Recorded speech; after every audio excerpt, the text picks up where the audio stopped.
Hey guys, welcome back. Today we're going to give you our first thoughts and initial picks for UFC Fight Night Josh Emmett versus Lerone Murphy. Let's get right into this card. First fight of the night here. I got Loma Lookboonmee 9-3 versus Istela Nunes 6-5. Let's not sugarcoat it here. Istela Nunes is a pretty terrible fighter. She's going to get taken down and she's going to get ragdolled or submitted or basically whatever Loma wants to do, or Loma, whatever you call her. She should literally be able to do anything she wants in this fight. If she shows up in fight shape, she'll be able to get it down when she wants, and then she can just choose if she wants to ride it out from the top to a decision or if she wants to snag the submission and finish it. It's up to her, but I just can't see anywhere where she's going to be in trouble in this fight. Looking at the odds, minus 550 plus 400. The odds know it too. What do you think? I think Loma wins this fight. I think she's the more well-rounded fighter for sure. She's a competent striker. She has a little bit of a reach disadvantage here in Nunes, and if Nunes does anything well, she might throw up a little volume on the feet. But honestly, I don't see it sitting on the feet too very long. Let's put it. I'm not going to sugarcoat this either. Loma always attempts a takedown in most of her fights. Oh yeah. She attempts multiple takedowns in most of her fights. Nunes has a suspect takedown defense. And honestly, I see Loma sub here more than a decision. So submission decision, Loma for me. All right, next fight of the night. We got back-to-back women's fights here. Kind of strange way to start the night off, but whatever. Get them out of the way if you're one of those guys. We got Vanessa Demopoulos 11-6 versus Talita Alencar 5-1-1. Very low-level fighters. I'm gonna pick Demopoulos strictly based off like grit and toughness. She is a tough chick, not the most skilled by any means, but neither is Talita. So I'm gonna pick the girl who I just think has a little bit more dog in her, a little bit more toughness. I think she's fought the better fighters. She has been in there with some decent names. So give me Vanessa by tough, probably decision, most likely, some kind of over. But I think she's the mentally and probably physically tougher girl here, I think. And sorry, the odds. Demopoulos minus 150, Talita plus 120. So fairly close odds. Give me Vanessa. What do you think? I actually think the odds should be this close, to be honest with you. Talita Alencar, man. Yo, if she can't get to the fight, like to the ground, she doesn't have a plan B. She can't do anything other than try to get you down on the ground. She fought that same girl twice who lost last week to San Hughes. I can't remember what her name was. First time she got her down four times. The next time she couldn't get her down. What happened? She got outstruck. So Vanessa for sure has more volume, but she's sloppy as hell. Talia Alencar has nothing on the feet. If she can stay off her butt and don't play jits with her, Alencar's lost. I don't see a second path to victory. And honestly, Kanako Murata took down Vanessa Demopoulos five times, and she still won that I fight. lost. No, I can't believe that. So there's something about Vanessa Demopoulos that the judges like. It could be that she's an ex-stripper. It could be that stripper guard.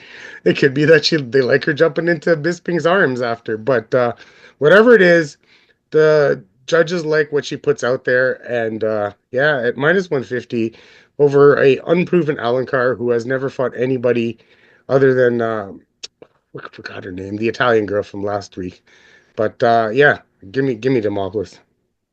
All right, next fight of the night, we've got Victor Henry 24-7 taking on Pedro Falcao 16-4. I don't know if it's Falco or Falcao, sorry. Either way, very well-rounded fighters on paper. Like they both have knockouts, they both have submissions, and both pretty untrustable to be honest. This fight's a trap.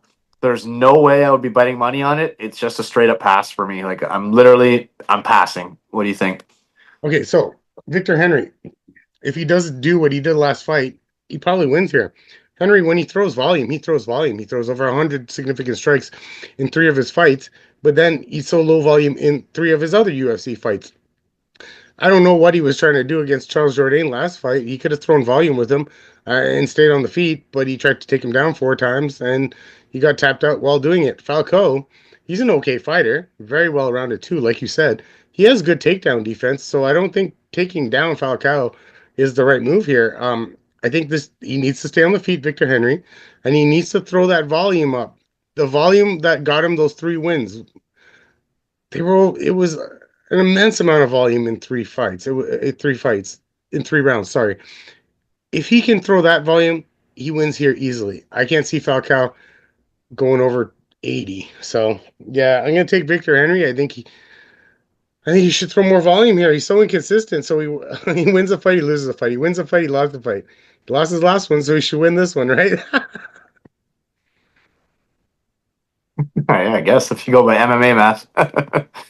No, All right, next fight of the night, we got Reese McKee, 13-6-1, taking on Daniel Frunza, 9-2. I believe these odds are pretty close. Sorry, give me 2 seconds. Bear with me.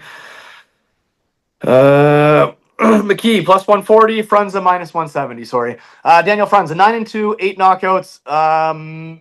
This could be a fraud check. This could be a hot prospect. We really don't know. McKee's been on the UFC stage. He's clearly not great, but he does have the experience on his side. He knows what he's getting himself into here. I mean, the odds say everything there is to say. Nobody knows. That's why the line is fairly close.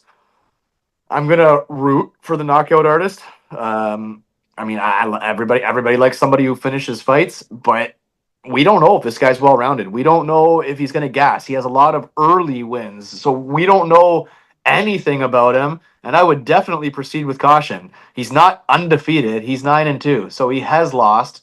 And yeah, there's more questions than answers here. So proceed with caution. I'm rooting for Daniel Frunza. I am not confident in him at all. What do you think? I did a little bit of a deep dive into this one. So, because Reese loses fights, he's lost fights, he lost it, but he's gone through some of the tougher guys like Chitty, fucking Kamzat, even Morono when Morono was actually not too bad back then. And so he's fought some tough guys. So he's tough. The only guy that's actually finished him is Kamzat, right? Everybody else has taken him to a decision. So he's tough. So this guy Franza, if he thinks he's going to come in there and just knock him out with one punch, I don't think that's going to happen. Now, Reese, the way to beat him is his suspect takedown defense because he's been taken down by Angelusa 6 times. He got taken down by Morono. Obviously, Kamzat. Chitty doesn't do that kind of shit, but like, I don't think Franza is a fucking wrestler. So he's not a wrestler at heart. Anything I've ever seen in tape, he's okay in the clinch, but he doesn't go for takedowns. Now, he's always looking for the finish, and he's a pretty good patient guy. So he doesn't throw super good It's not super erratic volume. His power is very good, but again, Reese has a chin on him. He's very tough, and so I looked at the one of the two fights that he did lose. So it was earlier in his career, and the guy pushed the pace on him, pushed him, walked him down, got him up against the fence, took him down, got him up, he got taken down, got pounded on the ground, that kind of stuff, and it just wore on him, and it just wore on him, and he started to slow down, not to the point that he was death gassing, but he was slowing down. Now, the problem is Reese has never attempted a takedown in the UFC. He's not known as a wrestler, but he does push the pace. Is he going to push the pace enough to tire this guy out? Maybe he is going to work in wrestling to this because I think that would be a good move, man. So Reese does push the pace. So, man, I'm going on a limb here because I think Reese is the more seasoned guy, more experienced. He will push the pace on this guy. And Franza really hasn't proven anything to me. So I'm taking Reese McKee as an underdog here because I think he's going to push this guy to the limit. And honestly, I think he is going to try to work in a takedown. If he doesn't, then his coaches aren't doing their job right because this guy can get taken down in the pocket once you kind of walk him down. So Reese does walk guys down, but he gets punched in the face like 4 times while he's walking guys down too, right? So, anyways, I'm taking Reese McKee in this fight. I think his grit's going to come through. All right, there you have it. Next fight of the night, we got Dion Barbosa, 7-3, taking on Diana Belbita, 15-9. Belbita is a massive it's a big underdog, plus 350 underdog. And I think that's right. I mean, Belbita is just not good. Like, I'm not sure who she can beat in the UFC.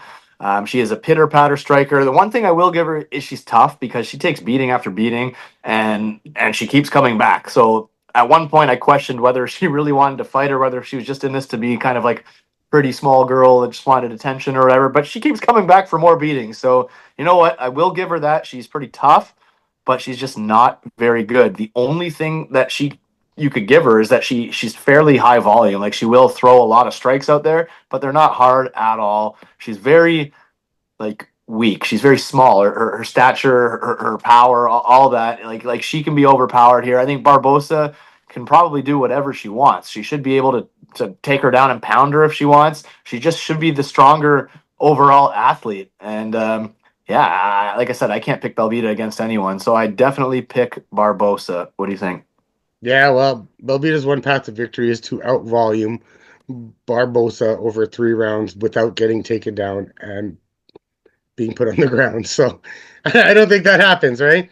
Barbosa, for all intents and purposes, has showed a lot of grit since she's gotten here. She won a unanimous decision against Ernesta Caracate, which was good. She was supposed to get outstruck in that fight. She was pretty close on the striking, used her ground game. Same thing in Dana White Contender Series. She took the girl down and she subbed her. Against Miranda Maverick, she didn't look like an honest to God fish out of water there. She was pretty competitive with Miranda. Miranda won 2 out of the 3 rounds for sure. But Miranda Maverick is also a very experienced UFC fighter. Um, Probably a more experienced UFC fighter than Belbita's ever fought, except for, I guess, Kovalevich and Molly McCann, who she lost to twice, right? So, anyways, I just don't think Belbita stays upright long enough to do anything. I think she gets tapped in this fight, to be quite honest. I'm going to go Barbosa by sub. All right, I like it. Next fight tonight, we got Davy Grant, 14-7, coming in at plus 150 underdog versus Daniel Santos coming back at minus 175. I think everybody's somewhat of a Davy Grant fan. I mean, the guys just you can't help but like guys that have just been around for a long time and guys that have an awkward, kind of unique style. That's what Davy Grant is. He throws strange kicks, weird angles. He kind of does even jumping, flying kicks and shit like that. But actually, he's kind of toned that shit down the last few fights. He's not quite as crazy as he used to be. I mean, he's getting older. I'm sure the durability is not what it once was. And on top of that, judges do not like this guy. He's been screwed a few times, so it's hard to pick him. I mean, I'm rooting for Davy Grant, but I got to think Daniel Santos.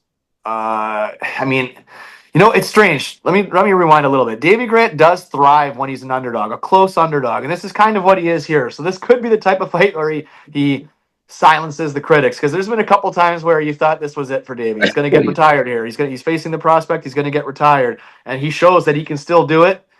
But I still do have to give it to Santos. I think he is going to be the more powerful guy. I don't know if he's necessarily going to finish him, but I also think it's going to be just a pressure. He's not going to get backed up by Davy Grant. I think he's going to be the one coming forward. So I think Santos by decision. I think he has a power equity, so maybe he can finish him. But Davy Grant's a veteran. He's been in there forever. He's going to stay calm. He's going to stay collected. I think just the money line on Santos. My heart's with Grant. The pick's going to be Santos. What do you think? So Santos is the more dynamic out of the two strikers. But if you look at his last 2 wins, one against Castaneda and the other was against who was it? It was just the other day. Johnny Munoz Jr. Munoz, right? So the volume wasn't completely great there. It was 69 in that first fight, 50 in the other one. He used the takedowns to secure rounds. He used the takedowns mixed in there to secure time on top. That's how he won those fights, right? And like, when's the last time Davy Grant actually got controlled on the ground? I think it might have been against Rafael Assunção a few fights back, and he ended up winning that fight on the ground by sub anyway, too, right? So my problem here is Davy Grant has got pretty good takedown defense, keeps fight standing, and like honestly, like his volume is loads better than Daniel Santos's volume. Like his volume is up there, man.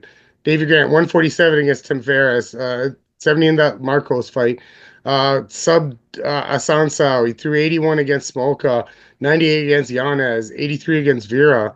I mean, those are good numbers. And if we're gonna have a kickboxing match here, Santos, the blueprint to beat him has been there. Julia Arce beat him by keeping it a kickboxing match in his first fight in the UFC. I struck him 127 to something. I was looking at it earlier today. And if Davy Grant's able to keep the range like that, and Santos can't work in the takedown. This comes down to Santos working in the takedowns. I don't think he's going to be able to keep Davy Grant down. I don't think he's going to be able to hold him down. and I think David Grant outperforms him with volume. Yeah, judges don't like him, whatever. He lost that Marcos fight, which I thought he won. He lost that Giannis fight, which I thought he won, right? I had a bet on Giannis and I still was scared as shit, right? Had a bet on Marcos and I still was scared as shit. So, all intents and purposes, this guy could be on a 5 fight win streak, right?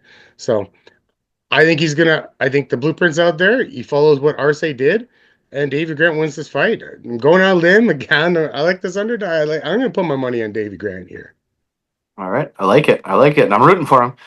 Next fight of the night, we have got Louis Gurule or Gurule, I don't know, versus Odie Osbourne. Gurule 10-0, coming in at. Sorry, let me check the odds here for you guys. Sorry, 250, I think it was. is that big of a favorite? Yeah. Yeah, -225. Yeah, minus 225. Odie Osbourne plus 187. Sorry, guys, I should have those numbers for you. Osbourne coming off a few losses in a row, but he's fought the way better competition. And at his best, he can be effective. I mean, this is a guy who beat Charles Johnson 4 or 5 fights ago or something like that. So, I mean, he could spoil this performance by Lewis. I don't know. I'm not sold on Lewis. For me, I think it's almost a dog or pass. Um, I haven't seen enough of Lewis to give you guys a true. I haven't done my diligence. I don't want to lead you guys in the wrong direction. I just don't know enough about him, and I think Odie Osbourne is better than his record suggests. What do you think? Odie Osbourne is better than his record suggests. There's a lot of intangibles that have him uh, in his favor too. He's got a 9 inch reach advantage on Lewis here, but he's not the better striker in this fight. He really needs the takedown to win this fight. I'm gonna tell you. So Lewis, he's coming off of that Dana White Contender Series fight. I believe he got taken down multiple times in that fight, and still won a decision. He got taken down 10 times, scrambled up 10 times, put up 105 strikes in 3 rounds, and still won that decision. So he is a cool, calm, collected striker. He's a good striker. He has great scrambles, um, and he can't be held down. And I really haven't. I would pick Ode in this spot if I saw Ode hold guys down for longer periods of time and control them on the ground. This guy got taken down 10 times and still won a decision. And mind you, it was a split decision against a very tough guy in the Dana White Contender Series, Nick I can't say his name, Piccinini, yeah, who's a damn good wrestler who fucking trains with Brandon Moreno and those guys. So I'm gonna pick Lewis here. I think it's close. I think he's gonna get taken down. If Ode is able to hold him on the ground, this fight becomes very dicey. But Lewis is the far better striker. He's got to get inside the pocket though, because the 9 inch reach advantage, that's tough. Um, I'm still going with Lewis here, but it's a dicey pick. All right, moving on to the main card. If you haven't already, please like, please subscribe. We do appreciate that. First fight of the main card, we got Robert Valentin 10-4 coming in at almost plus 200 versus Torres Finney 10-0, big finisher, coming back at like minus 200 or so, I believe. It's 225, I mean, think it is. okay. Finney's a finisher. That's what he is. Robert, prone to being finished. I think that, like, why are these two guys on the main card? Why? It doesn't really make sense. So I think they want this, like, Finney to show out here, and I think he's going to score 11-0 with a finish inside the distance. Valentin is prone to being finished. I got Finney by finish. What do you think? It's pretty simple though. So before the final of, I think it was who was it? He fought Ryan Loder in on that fight night with Cannonier. It was the final of the Tough in the House thing. Ryan Loder was an older wrestler. Valentine was a knockout guy. He's supposed to knock this guy out, knock out the old man, and win the Tough House or something like that. And what happened is he got taken down by Ryan Loder, completely controlled on the ground by Ryan Loder, and then finished on the ground by Ryan Loder with elbows from the bottom. Or sorry, from the top. Now Finney, yeah, he's a finisher. Yeah, he's dynamic, but he's also a wrestler. That's the crazy part. So he should be able to have no problem taking this guy down. He took down in his Dana White 2 fights. I don't understand how he had to have 2 fights on the Dana White Contender Series. He subbed the guy in the first one, 7 takedowns, and he just subbed him rear naked choke. The next fight in the 10 white contenders, it took him out 10 times, and he won a unanimous decision. Then he took this last guy down one time and subbed him right away, and he got his contract. So 3 times on the Dana White Contender Series. Finney could take guys down. Valentin showed that he can be taken down and rode out on the ground and finish. So I think styles make fights. I like Finney a lot in this spot. Oh yeah, for sure. All right, next fight of the main card, we got GM3 Gerald Meerschaert 37-18 taking on Brad Tavares 20-10. I believe he's hovering around a -225 favorite, Brad Tavares, and that seems pretty accurate. I think Brad Tavares is going to put a pounding on Gerald Meerschaert, to be honest. I know they're both older fighters. They've both been around forever. They're both far from their primes. But GM3 is a guy that needs to get the grappling going. He needs to. Brad Tavares is a guy that's very hard to finish. Yes, as the last few fights, his durability has gone down. He has been stopped a couple times, but they were due to strikes. Brad Tavares is a hard guy to submit. He's a hard guy to get down. He's a hard guy to get the grappling game going against. So that means he's going to be able to keep the fight standing for the majority of the fight. And Brad Tavares is a far better striker than GM3. So I think Brad Tavares either picks him apart slowly for a decision, or he really lets his hands fly and he can probably finish Meerschaert. Either way, I think Tavares is a very safe pick. Money line, just the money line, very safe. Brad Tavares is the pick. What do you think? Yeah, Brad Tavares is a pick for me too. 80% takedown defense. He has been taken out a couple times in the last couple fights, but against John Young Park, who is a decent ground game, decent wrestler, and Gregory Rodriguez, right? Before that, it was really hard to take him down. Now, volume wise, he should have GM3 on this one as well. But Tavares himself, sometimes I yell at him for low volume, but he's around the 80, 70 strike mark. He's a lot more fluid. He throws out that jab a lot. GM3 doesn't have, he's not a fish out of water on strikes, but lately GM3 has been kind of gassing and Big time gassing. because Big time. yeah, man, slowing down in fights like a lot more than GM3 usually does. It works against guys like Edmund Shabazian, who also death gas at a harder rate than that he does. But like at a guy like Brad Tavares, you gotta outgrind him, which I don't think GM3 is really much of a grinder, or you gotta knock him the fuck out like Bruno Silva did. Um, and GM3, I don't think is gonna knock him out. So. Yeah, I think styles make fights again. The more well-rounded guy is Brad Tavares, and he should dictate where this fight goes. So Brad Tavares for me as well. All right, next fight of the night, we got Kennedy Nzechukwu, 14-5. He is coming in as the favorite, coming in at, sorry guys, -250, I think. -250, taking on Martin Buday, 14-2, a very frustrating heavyweight, very boring fucking heavyweight too, may I say.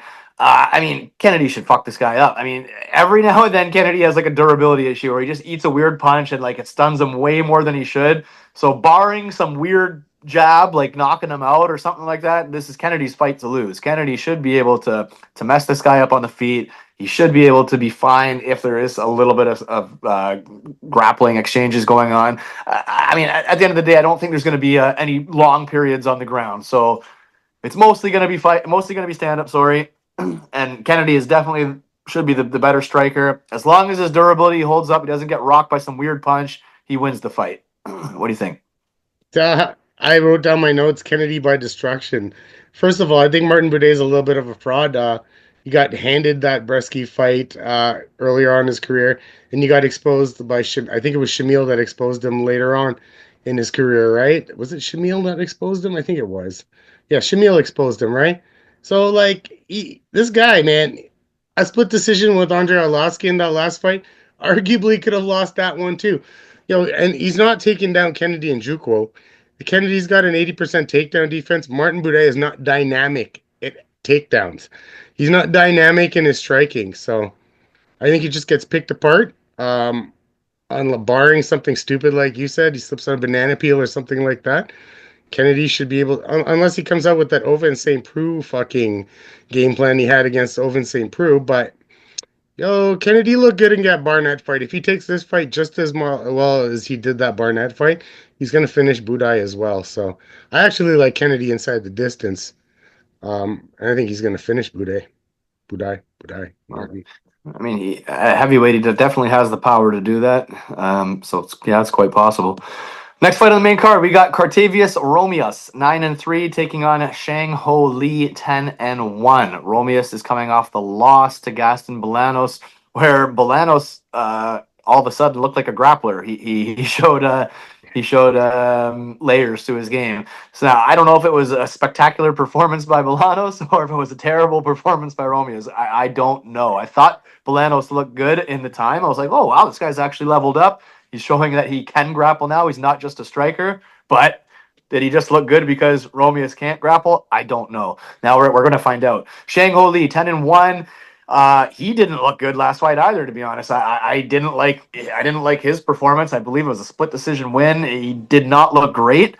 I'm going to assume that Lee, watching Romeo's last fight, he's going to want to kind of mimic what Bolanos did, I would imagine. He's going to want to take him down, get the back, out grapple him, and kind of fight like that.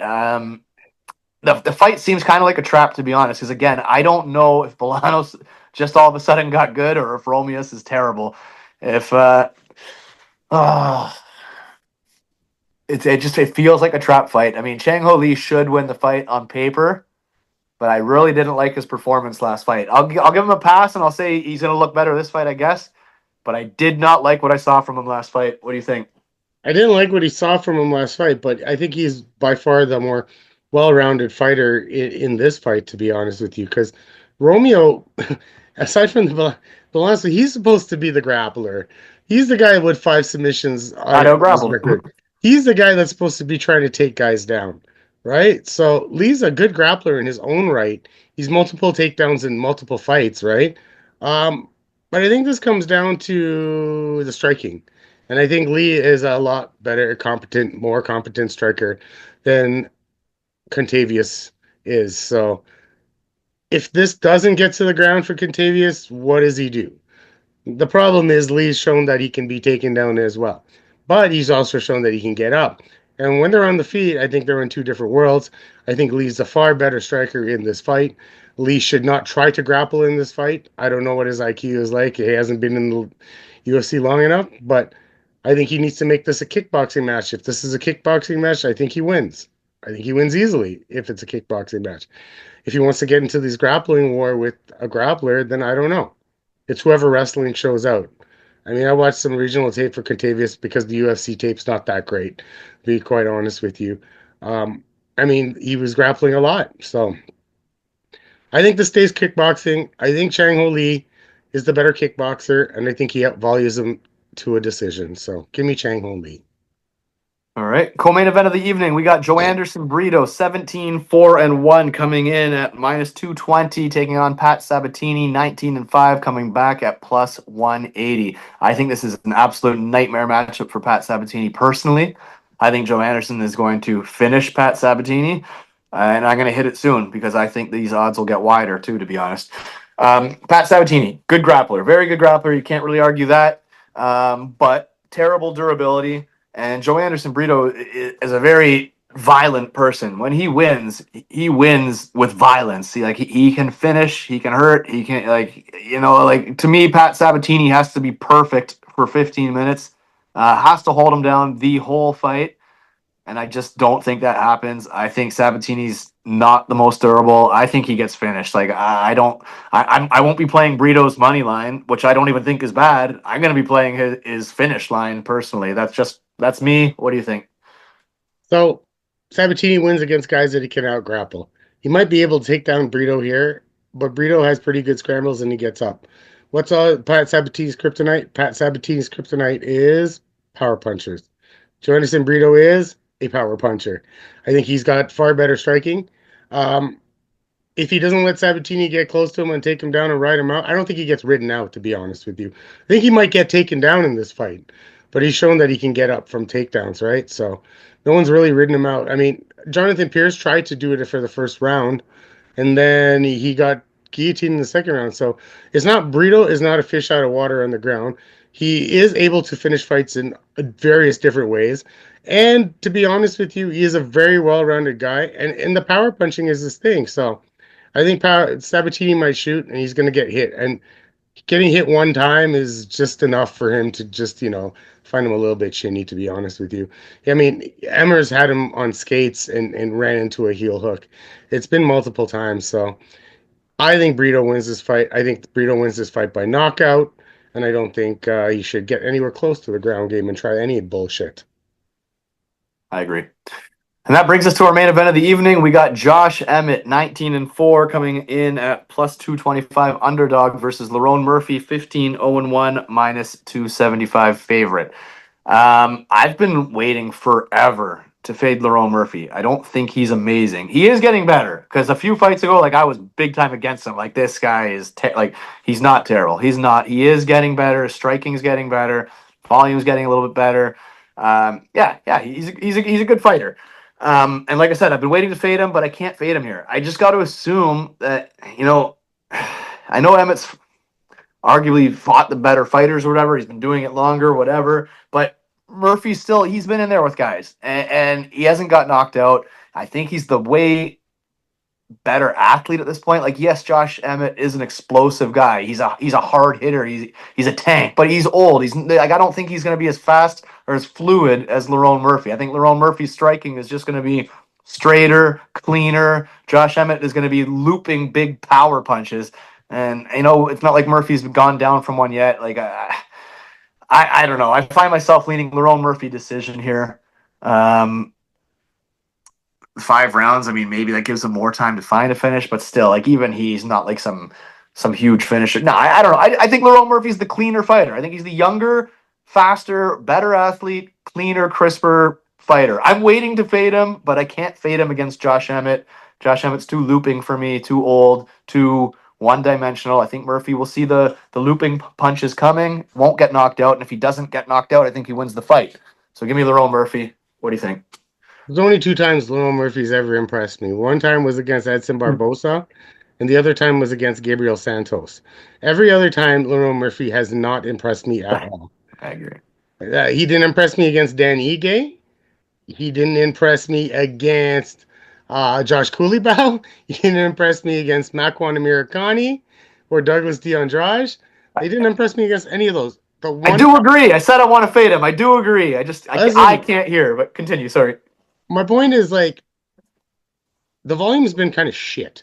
Like that 220 against Edson Barbosa is like it leaps off. If you look at his stats page, that leaps off the page because he got 52 against Ige, 59 against Cooleybow, 93 against Santos. But I think he was pushed to do that because he got taken down 5 times, and then 48 against DeAndrade. Right, so like these are not numbers. And I kid you not, if he tries to take down Josh Emmett in round 1 or 2, I don't think it's gonna happen. The game plan to take down Josh Emmett, or if you want to take him down or use your takedowns, you got to do what Ilya Topuria did in that fight. You got to beat him up, you got to wear him down, and then you got to use the takedowns as the fight progresses. He's going to be strong earlier. He's going to shrug him off. He's not going to get taken down. Lerone always likes to push this wrestling because he doesn't want to throw a whole shitload of volume at the beginning of fights. The only time where he actually mix it all together is Edson Barbosa. That was it. I've never seen it. So I think that he's gonna just do his game plan, pitter patter. I know he might be faster, but Josh has a chin on him, and he's gonna try to push this takedown early in the fight. He gasses too, man. He kind of slows down, except for the Edson Barbosa fight. He slows down in all his fights too. And there was a little bit of a chink in the armor. Dan Ige knocked him down in round 1 last time. It showed that a good counter striker can get him. And Emmett is a good puncher with good power. And not all his shots are looping. I think the odds are wide for a fight. What Lerone Murphy really hasn't really proved himself, to be quite honest. I think I'm leaning towards a Josh Emmett knockout. Josh Emmett, yeah, I'm leaning towards Josh Emmett knockout because I think he can actually match numbers with this guy. Aside from the Edson Barbosa fight, that's a one fight that just speaks off the page for this guy. But Lerone Murphy has never duplicated that after the fact. He hadn't duplicated it before the fact, right? So if you look back at like a fight earlier in the card with Victor Henry, he duplicated his 100 strikes 3 times but Lauren Murphy's never actually put together subsequent good performances. Was that performance against Dan Ige any good? I don't think so. I rewatched it this morning. I didn't like it. I think he let a guy, come in there and just like, he could have taken down Dan Ige earlier. But anyway, I'm leaning towards Emmett knockout. I think I'm going to fade Lauren Murphy in this. I might be wrong for this one, but I see chinks in the armor, and I know Emmett's old. People count him out, but the punching power is there. And yeah, I just don't. I think Murphy's game planning is wrong. He tries to go for that takedown early in the fight. If I'm wrong, and he just, so he wants, if he strikes with him for 2 or 3 rounds at a range, and then tries to pull the takedown in round 3 or round 4, then I think he wins this fight. But I don't think that's what's going to happen. I think he'll slow down. Well, buddy, I've never wanted you to be right and me to be wrong so bad. Like I said, guys, I don't think it. I said I've been waiting to fade him. I don't know if this is the one, but I do agree. He hasn't impressed me. He's driven me nuts, actually.